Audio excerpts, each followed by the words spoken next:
Thank you again, Brittany and Nova, again for taking the time to set up this webinar presentation. I really do enjoy having this one-on-one communication with a lot of professionals specific to your fields. So today I put a little presentation together just to kind of go over the fundamentals of how to really design your career, which essentially focuses on the first step, and that's really us getting out of our comfort zones and being able to connect with one another. COVID also has fast forward a lot of different ways that we would do that. Now everyone is being adjusted to virtual platforms. So we're going to talk a little bit further as far as how that looks for us in the near future, especially post-COVID. So once again, my name is Jaslyn Harris. I am a director at Prism Inc. We are a subcontracting firm specializing in IT services, but my side passion also is career coaching. So I do that as well. Right, what's up here? All right, so the first step when it comes to how do I really figure out what do I want to do in my career? What are my passions? It kind of ties back to the beginning when I did my webinar on identifying your niche area and skills. So it really starts with that first touch point of networking, but also starting to do your research and development. A lot of times we kind of get into fields where we really don't have a direction. So it really starts with what that simple point of contact. And networking is the old term, but really it's C for community. And that's as simply as you establishing professional relationships, whether it's for work related or whether it's for personal use. At the end of the day, it's about you having that outreach and two-way communication from a one-on-one platform. So as you all know, there are several social media platforms out there. One in particular is really, really good for a professional level, which is LinkedIn. And we're going to talk a little bit further on the importance of LinkedIn. The other is Facebook. It's been around for quite some time. That's more of the marketing ability where we connect more on a personal level. But many others do use that for professional use too. Another site, if you're not familiar, is called About Me. And that's really where you establish kind of like your personal portfolio, who you are. So social networking helps build your audience. It helps create the awareness for those who do not know you, they know you now. Versus meeting in person. The first thing that employers typically like to do is if I have a viable candidate, I'm going to search online for you. So at the end of the day, there are things that you want to make sure that are consistent, that are showing positive reflections of who you want to present as you're trying to identify your career and where you're heading. The importance of networking. So right here on the left side, I kind of highlight about 6 features here. Mentioned early on, research and development. That simply starts with you doing your homework. If I'm going to join a social media platform, I need to identify which one is most feasible for me. What is my goal? What is my target? What is my aim? So at the end of the day, if I know that I am looking for a new job, let's just say in marketing or media, I'm going to go to the platforms that's really going to heighten that for me.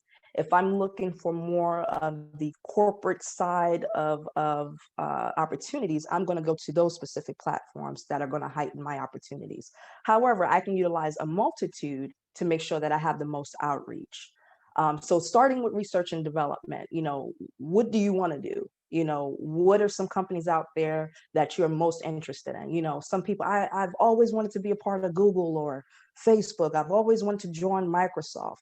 Okay, so what research can you do to get you just a little bit closer to your ideal organization that you would like to be a part of? And then you start to build and develop upon that. Number 2, this is a very good one. This goes over community of hidden opportunities. What that essentially means is the old way was that 1, we post our resume on all job boards. So we got, let's see, Indeed, we have Monster, we have Career Builders, we have Washington. We have so many different job outlets for boards to post our resume, where we would essentially look for a job for hours, just apply. And then a lot of times we really don't get responses, or we don't get the ideal responses, or we just don't hear from them at all. Understanding that the landscapes are changing, the way that you are getting hired nowadays for jobs is by who you know, not what you know. And a lot of times the jobs that you want to get to, they're exclusive. So they're hidden opportunities. And there's one good site that will bring you to where pretty much HR managers and other HR figures throughout the local states, so whatever state you're in, where they actually take the time to post these jobs online. And that's chambers of commerce. We all have local state chambers of commerce, and that's essentially these business organizations and network community groups that have built towards business interests. So they're looking for people like you. And at the end of the day, you have to figure out, how can I involve myself in more of an internal network versus externally, until you start to build your profile and portfolio. So Chambers of Commerce is a good tool where you can look up any industry, you can look up interests, you can look up meeting groups, you can look up jobs and pay. You can just look up so many different things that are catering to your specific interests and backgrounds and skills, and find like-minded people. That also brings me to the pitch. When you finally get introduced to the network that potentially can take you to where you're trying to go in your next career opportunity, you literally have a 30 to 45-second window. What I mean by that, that's your elevator pitch. That's you selling yourself. So if you finally meet someone from Microsoft and they say, "Hey, John, tell me about yourself." Okay, now I need to start thinking really quickly.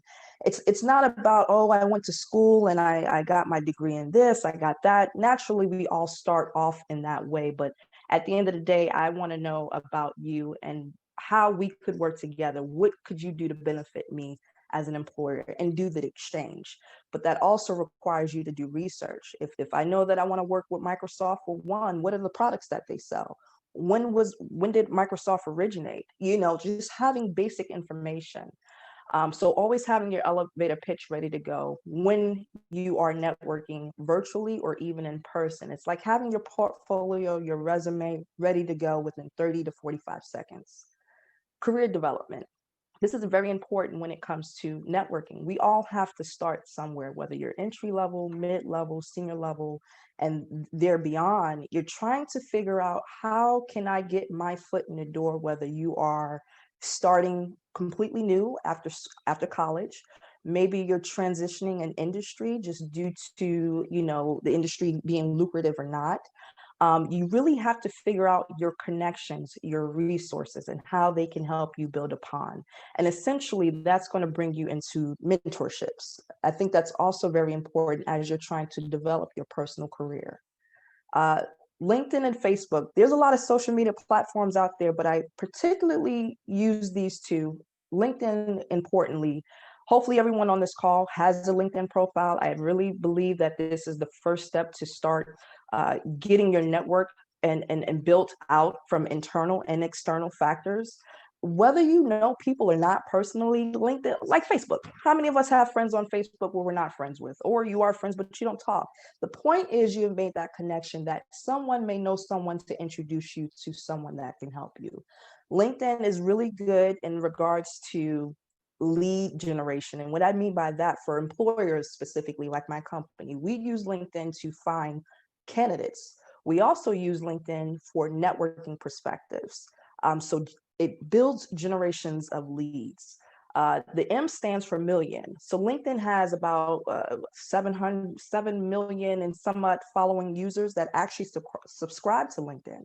So that should tell you there's a lot of action and traction there. And believe it or not, there have been a lot of hires from LinkedIn from 2019 to 2020. So there's a true uptick from hiring just based off of LinkedIn.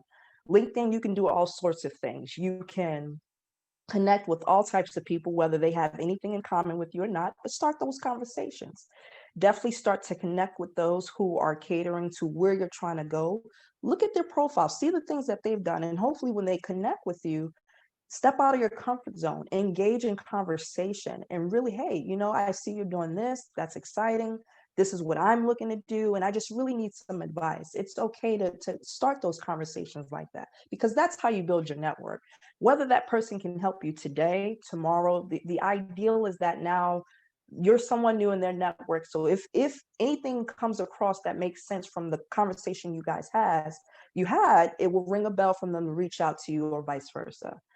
Facebook secondary to that, obviously Facebook is one of the leading platforms. B is for billion followers. I remember when I had my first Facebook profile back in college, there were certain criteria that you had to have before you can get into Facebook. Now any and everyone is on Facebook. So B is for brand. When you are establishing who you are and you're building your portfolio, your pitch, you're also building your personal brand.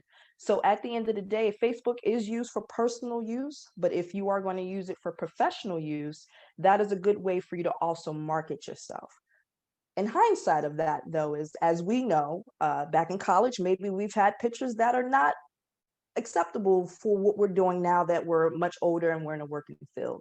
So there's a line of consistency that must be drawn. Once again, when you are going to look for these jobs and you're interviewing, realize that employers do research who you are. So you want to make sure that you have a consistent image across the board. If you are going to market yourself on Facebook, maybe have a professional profile versus your personal profile. But even at the same token, that doesn't stop them from seeing all of your profiles. So at the end of the day, you just kind of want to make sure that things are consistent across the board. Because when you're networking, especially on Facebook, you don't physically have to be connected to someone. They'll know you from a connection that you have from another third-party connection. So at the end of the day, your information still registers. When it comes to face-to-face connection, this is very important. You know, before COVID, we can set up meetings, we can do career fairs, we can do lunches, happy hours with people that we're trying to build that relationship from a client to candidate perspective, or just in general. And now it's harder to do that. Yeah, we can if areas are secured, but most of the time we're now doing everything virtually. Face-to-face connection is very important, no matter what platform you're on. It could be Zoom, WebEx, Join Me, Skype, FaceTime. The whole point is for you to consistently be present. People remember people that they've met. And you don't have to be physically in front of each other anymore. Virtual will just do. But people will remember the people that they have met. Because at that point, I get to see who you are, just the genuine aspect of you. Like it sticks to me versus someone who probably had a conversation within the span of 10 to 15 minutes. You know, you're not likely to remember that person. So the more that you can expose yourself and put yourself out there within those networking groups virtually, it will definitely advance your networking skill. It's also important too, as we are in COVID, I'll get to that in a second, but also understanding virtual interviews and networks, those things are starting to change too. So you do have to adjust and adapt to the new landscape in order to compete in this market. COVID, post-COVID. All right, so I kind of dived into that a little bit early with face-to-face interaction and building that community development. But our interactions are changing due to what's happening. For example, you know, I've never seen so many, being in an IT company, I already knew automation was a big thing, but now they're starting to push it even more because we are now forced to be we're working from home. So they need the bandwidth, they need the willpower to keep things moving at a faster pace than they've ever imagined. So utilizing all of these platforms, you know, it's changing the way that we interact on a day-to-day basis. It's changing the way how we typically would apply an interview for a job. It's changing the way that I was just talking to Brittany, how we commute to work every day. Now it's work from home or some type of flexibility. You know, you used to do career fairs on site. Now you're doing it virtually. The way you used to have to prepare for an interview is completely different now. And this is an important factor, everyone. You no longer have a chance to impress an employer.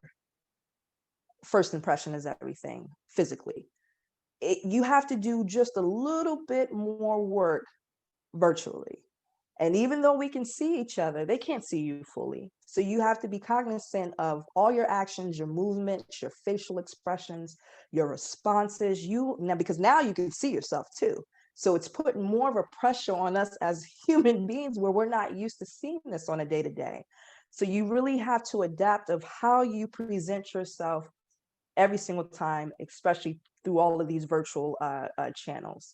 So when it's time to interview and you're preparing for an interview, you got to make sure, even though this is a virtual interview and you can see me from top up, you got to be ready from top to bottom, ready to go. that mental perspective still has to be there.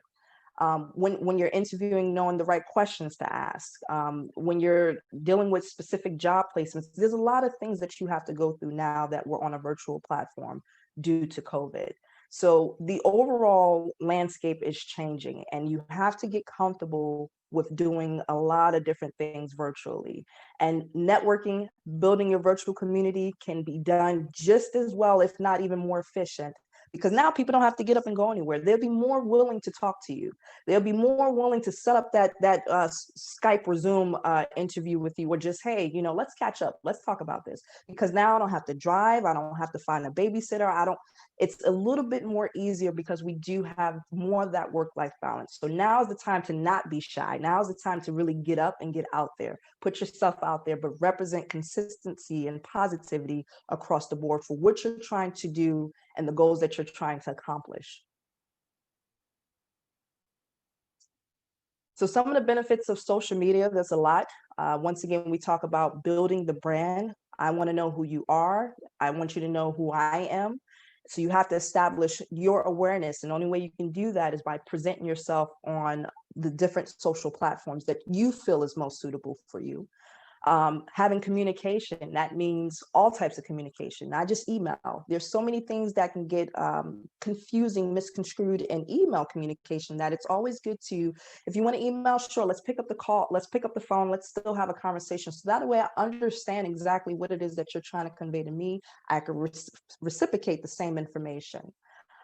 Community of interest. This is where you're going to build your community. Me being an HR professional, I also love IT. I also love career coaching. I have aligned myself with all of those different communities. So that way I can stay relevant. I know what's going on. Maybe they can help me with something that I need, or vice versa. You want to be a part of the know. I want to know what's going on. Aligning yourself to companies that you want to be a part of, so that really, once again, takes the time of you researching, having active engagements. LinkedIn is a good example for this. A lot of times people, they'll make posts, different companies, maybe you can follow different companies or people that you've been connected to. You always want to have some type of interaction. If someone says, hey, I'm looking for a job, or hey, I just got this new certification, or hey, check out this study, check into it, because the more that you're interacting with the online platform, the more traction that's going to come to you as a whole.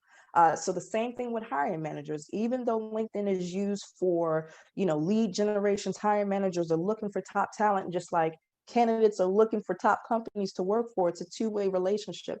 We're all looking for the same thing. So you have to make sure that you're, at least active in the community. Finding one person that can be your mentor is very, very critical in your career development, and even career advancement, because you never know who's going to help you get to the next. And I think for a lot of folks, maybe some people are not comfortable with finding a mentor, but it's okay. Your mentor could be your friend, it could be a family member, it could be your manager, previous boss. A mentor can come in any shape, fashion, or form. It's just anyone who's going to give you that positive outline and direction to keep you focused, but you also have to do your work too. But mentors are also good if you can find someone who is specific to the career path that you're looking to get into, and as far as growing within that. So that's definitely a benefactor of social media and networking. Oh, hey, you know what? Hey, I have one right now I can speak of. I went to Strayer University for my master's degree, graduated back in 2013. Dr. Wesley Phillips, I'll never forget this guy. He has a certification longer than his entire resume. But I always remembered his teachings, his coachings. He set up his own training facility for IT certifications, and just his side coaching business. And I remember reaching out to him not too long ago. I'm like, hey, Dr. Wesley, listen, I always looked up to you, and you've always given me great advice. This is what I'm looking to do. Am I on the right track? What advice do you have for me now? And he has led me in so many different directions that's brought me to my current situation of why I decided to pursue career coaching even further, and even getting certain certifications. I had someone to kind of reassure me, motivate me that I'm on the right track, just to keep going. And then just do checkpoints. It's always great. So it's very important to have social media aligned to whatever's going to benefit you. And maybe you're not a Facebook person. Maybe you only like LinkedIn, or maybe you like Instagram. That's another platform. There's so many different platforms you can use. It's just how you use it to attract the attention that you're seeking. The old way versus the new way. I believe that this is happening faster than we can blink. And unfortunately, we don't have time to relax. COVID has slowed things down. Where in our mind, we feel like, oh, I can take a break, I can breathe. Not really.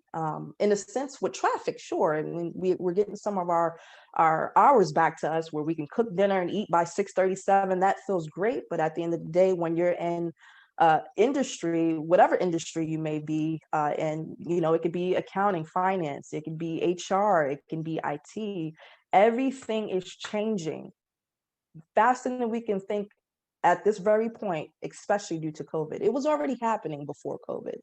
Now that COVID is in place, you need to be ready to rock and roll. And the simple steps: make sure your portfolio is set. And if you're going to have a portfolio, About Me is a great place to start that. But you also can have a portfolio on LinkedIn. There's a section where you can actually put in a section that goes over your background. It's essentially who you are, what you want people to know about you. You want to make sure that's consistent across the board. So if I Google myself today, oh, she pops up LinkedIn. Oh, she pops up here. Oh, and it says the same thing.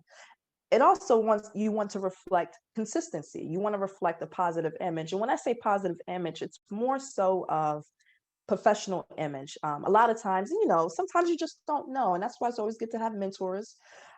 When you're on social media, especially for work related social media, LinkedIn, you should always have a professional profile. Um, Unfortunately, there are companies out here that will, be biased. Oh, they're partying in the picture, but they don't have the professional look. As long as you're looking professional, you have a positive image, you should be fine. So you have to realize the difference. And once again, the company that you're trying to target to who you are. Being prepared, we talked about that in a previous slide. You must be prepared and be ready to go with your elevator pitch. You must be ready to go and understand who and what companies you're looking to support, your career paths. That's going to take some research and discovery to find that out, whether you're just starting or you're transitioning. But it does require you to do your own homework.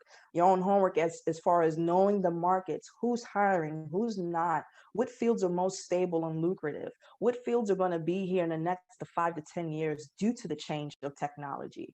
Understanding your place. um, be present. So that goes back again to that face-to-face interaction, making sure that you're engaging, you're building that community. You can have a community, but you don't participate.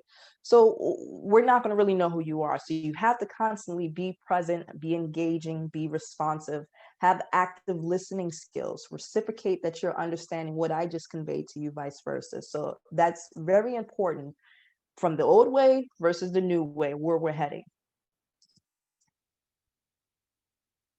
All right. So here are, I talked about a lot of these early on, but here are a few networking sites and tools that I recommend everyone today. If you get a chance, pick one out and find the one that's going to be best for you. About Me is great. It's very simple, to the point. You have your profile picture. You have a section where you talk about your interests, your hobbies. You talk about what you do, what you're looking to do career wise, and just a little bit of everything. Meetup, social media, I'm gonna skip over that because we kind of talked a lot about that. But Meetup is a great online virtual site that you can join any organization. You can type in any skill set, anything that whether it's cooking, or I want to learn, now that since we have all this time on our hand, I want to finally learn how to cook mama's pot roast. You have all the information at your fingertips with the internet now. So therefore, with Meetup, you can have the ability to engage on online virtual groups. Well, they'll have forums, they'll have webinars, they'll have everything you can think of. So you can at least still engage. So that's definitely a great program. Right now, I am part of two or three groups. I just had it's an AWS forum group. The guy He's a AWS SME down in Florida, which is really great. That was also a basic conversation just to start. Hey, I see your AWS. You like AWS? You're down in Florida. My mother's down in Florida. So just, I don't know him, but just a connection, network. And now we're like, okay, we have a mutual agreement and understanding. Chambers of Commerce, I mentioned that early on. Eventbrite is also good. You know, Eventbrite typically sends you stuff for more of the theater and arts and all that good stuff, but they have a lot of resources specific to networking. So kind of similar to Meetup. Literally, if you go to Eventbrite business and networking, you're going to find all types of networking groups according to your local area. Once again, they have moved everything from what they used to do setting up at facilities. Everything is now done virtually, so it's easy for you to still participate around your schedule. That may work, you know, 30 minutes to an hour. And they do events at least once a week, and I know Meetup does events at least once a month, so really just depending on the groups that you're in. But great programs to be a part of. Try to be a part of some type of international associate program. For myself, I'm part of the International Associates Professionals, the career coach. You know, I wanted to be a part of something where I knew that I would be with like-minded people. They can give me advice. I'm still starting out new in this program, and just kind of build my own mentorship program specific to those who have, you know, been in my shoes and who have been doing this type of supporting work for years. So these are just some different sites that you can kind of go to and make it your own, and really start doing your research and getting busy out there. Some of the tools, obviously, for networking, your resume is you until they get to meet you. So resumes are very important, that you have all information accurate to date. You want to make sure that you have everything that represents separations, though, of knowledge versus hands-on experience. If you know, for example, that you are trying to get in the field or change a job and you don't necessarily have that skill set, but you're knowledgeable of it, you can create a separate section on your resume that talks about knowledge base. For example, I help a lot of entry-level IT students find job placements into roles where they're going to train them up, but the clients really are looking for them to have hands-on experience. So my number one question to them is, do you have a home lab? And a home lab is simply me having a desktop and a workstation, and maybe I set up a small firewall. I installed McAfee software. I run my own scan. Therefore, they're able to kind of create on their resume home lab projects, just the same way that they would for actual work history. That shows the client that, hey, you know, they don't have enterprise work related experience, but you know what? They have experience based on home, which tells me that they like continuous learning, which means they can learn outside of the work environment. So in addition to that, the point is just to make sure that your resume fully aligns with the jobs that you're applying for. You may have to tailor it a little bit. Sometimes you may have multiple resumes, but also highlight the experience that you have, even if it's knowledge based. You don't want to discredit yourself, even if it's knowledge based. Engagements, be a part of any engagement out there. That kind of ties back to the different groups, meetup groups, social platforms, all the different programs that you can join. Stay connected, and connect with as many people as you possibly can, because once again, you never know who can turn around and help you. Word of mouth. This is the biggest marketing tool that I think that's been around from the very beginning of time. It is the best way for you to, one, get that job that you've been looking to get into, or someone sending you business because they heard that you treated them so well, or whatever you can think of. Word of mouth is very important. So I strongly believe that if an employer met John today, and even though he didn't have a specific job for you, guarantee that that employer already has a long list of networking. So they're going to say, you know what? I don't have anything for you, John, but I'm going to pass you over to my good buddy over here at Leidos. And they could definitely have a need for your skill set. So once again, even though you weren't able to deliver or work with this person directly, they've shared you as a contact. Now you've grown your network times two. And then by the time you meet with the new client, you're going to build your network even more. So word of mouth is very important, but no one is going to speak about you if they don't know you. And you've also got to remember that people remember negative experiences more than the positive experiences. So once again, you have to make sure that you're consistent and you're reflecting positivity across the board. And that is the end of the presentation. But I do want to share some of my personal testimonies. I mentioned early on about me being part of a program. Before I became part of Nova, or helping Nova with some of these webinars and career coaching, it really took me to do, and this is when I knew that I'm like, okay, I really love outreach to college kids, high school kids, the working professionals as you're transitioning out of college, the life after college. I had a passion for just having that type of outreach, because I've been there, I've done that. I know how I felt coming and transitioning out of that point. I know how I felt when I was transitioning from HR to IT. You just really wish you had someone to reach out to. So I took it upon myself to research, universities and colleges that I attended. That's always the first. I went to Nova for a year before I went to my undergraduate. I went to Virginia State University for my bachelor's. So that was my first outreach. And then I reached out to Strayer, obviously, because I went to Strayer for my master's. I reached out to my home school, Virginia State University. I also reached out to a few universities down in the RTP area, Raleigh, Durham. I researched universities that, one, I knew of, two, that had programs that were dedicated to the services that my company was supporting in my interest. And then I just made calls. I made emails, and luckily enough, I got connected with Nova as one of my first partnerships, and I was so thankful for it. I'm like, this is great. I know they had the need. I know IT like the back of my hand. I could really share my story and share the experiences to help uplift upcoming students as they're going through these programs. So that's one story as far as networking. A personal mentor I shared earlier, as far as getting into career coaching and certifications that I wanted to go into. And then just more from a personal perspective is just really trying to help me transition where I'm going.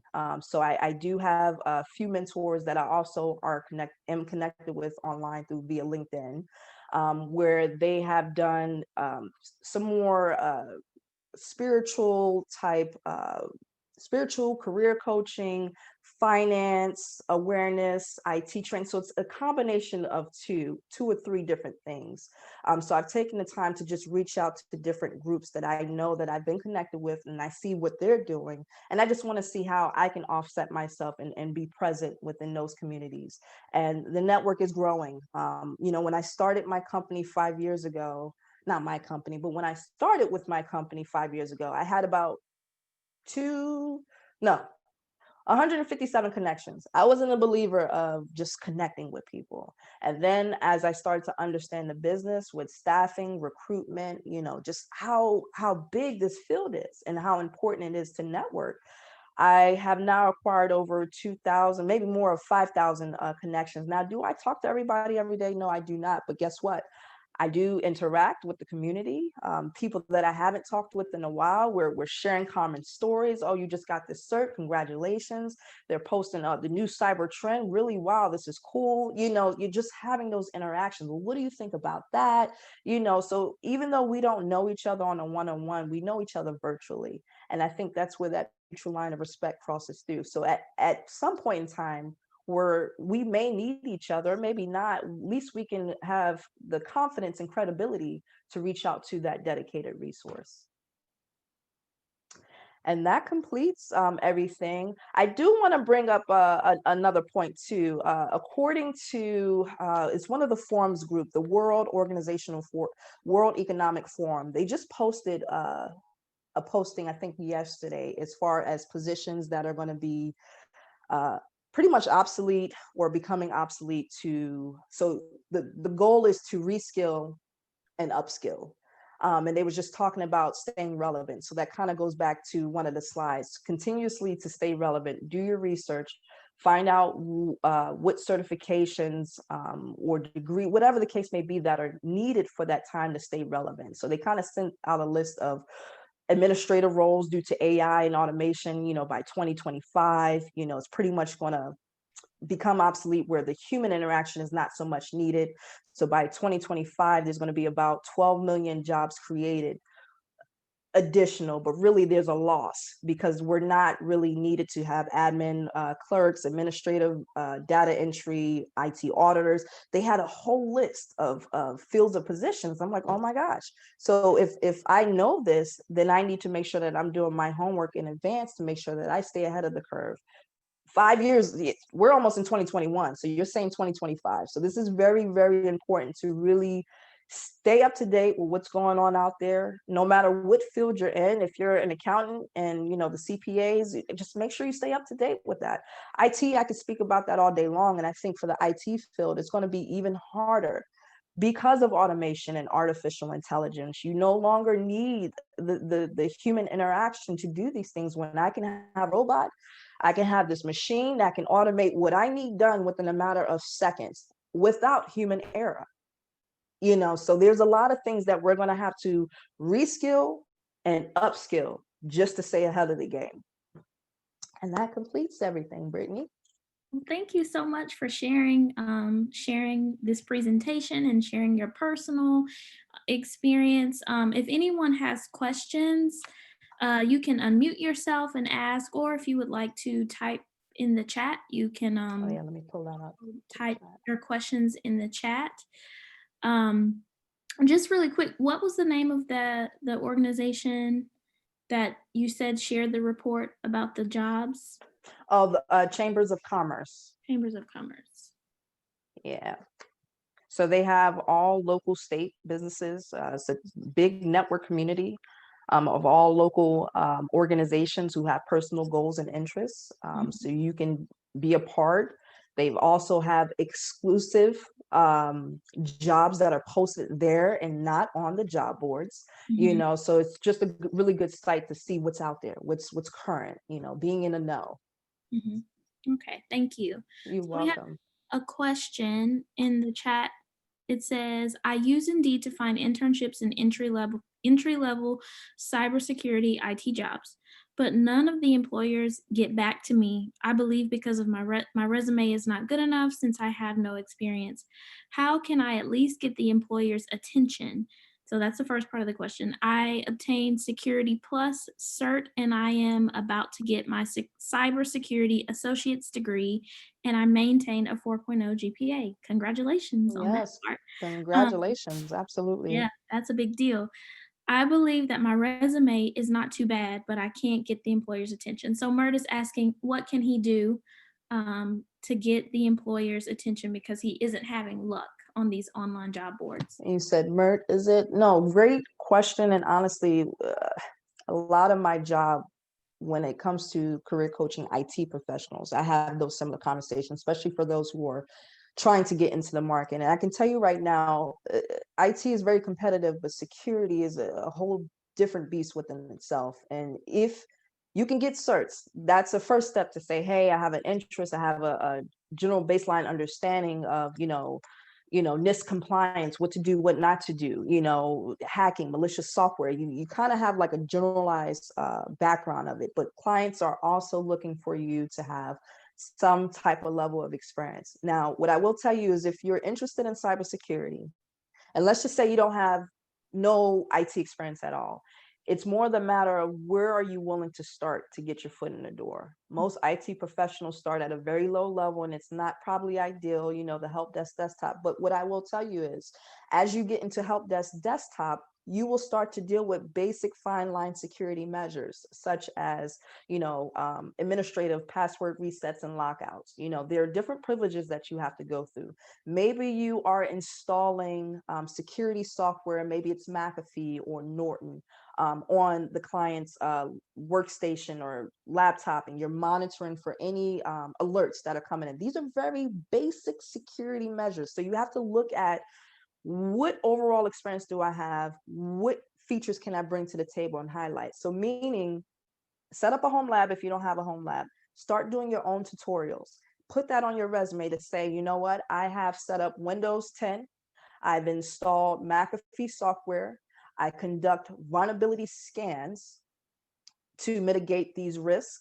I also monitor a small firewall, and this is just depending on your environment. But what the point that I'm making is the little efforts and steps that you're making from your personal to introduce it into more of a work experience, they will see you. And not to mention your working, your degree is going to be focused to that, and you got the security plus. So it still may mean that you need to start entry level, help desk, desktop, entry level security role, if that does exist. When they say that, it does, but then in the job description, I still want you to have 2 years of experience. That's not entry level, so you're dealing with that issue. So that would probably be my best advice, to start there. And also, I think Hopefully that answered your question. yes, and I think Mert also, I find this with a lot of students is that for students particularly who don't have any IT work experience, but they may have experience from a different field, or they've gained experience in the classroom during their academic journey. They just don't know how to articulate what they have Absolutely. learned, what skills they might have picked up along the way in other fields. Because if you've ever had any other job, you gain some skills there. It's just about Correct. how do you articulate that these Transferable. skills can be transferred to a new field, in your case, IT. And Mhm. so our session for next week is going to focus specifically on that. How do I take my Nova experience or experience from other fields, and how do I write it in a way on my resume that it shows that I have some sort of transferable skills? How can I talk about it in interviews and highlight that I do have some experience, whether it's in IT or not? So Right. if you are interested in learning how to do that, I would definitely suggest to sign up for next week's session, because that's what we're going to be focusing on. I'm glad you mentioned that. So there are two, speaking of how do I translate what I did in my college courses to the work environment. Depending on what degrees you're working on, but typically as you reach your capstone, there is always that group assignment, that project that you do. And honestly, you're probably partnering up with maybe 2 to 3 people in the group. The way that I've advised, a lot of entry students is to highlight that on your resume the same way you would highlight your professional experience, company, your title, the dates. I would put Nova, information assurance or cybersecurity. We did 3 projects. I was responsible for this. I had to assimilate firewall, like explaining it, writing it out the same way you would your professional experience, because a employer will see that, like, okay, all right, well, they did this in school, they just recently graduated, this is good to see. Or even if you didn't graduate, but you're undergoing the course right now and you've actually have done those different projects, you can still speak to that in addition to having the home lab. Yes. Okay. So I see that some people have to jump off, and that's Okay. okay. So before I end this, I just want to say thank you, everyone, for joining us Yes, today. thank you. And thank you, Jaslyn, for being here and offering such valuable information to us. Thank you to our captioner and our ASL interpreters. We really appreciate your services. Please be sure to complete the feedback survey that we send out at the end of this session, and use the link in the feedback email to check out our upcoming sessions as a part of our virtual career series. And again, we thank you all for being here today.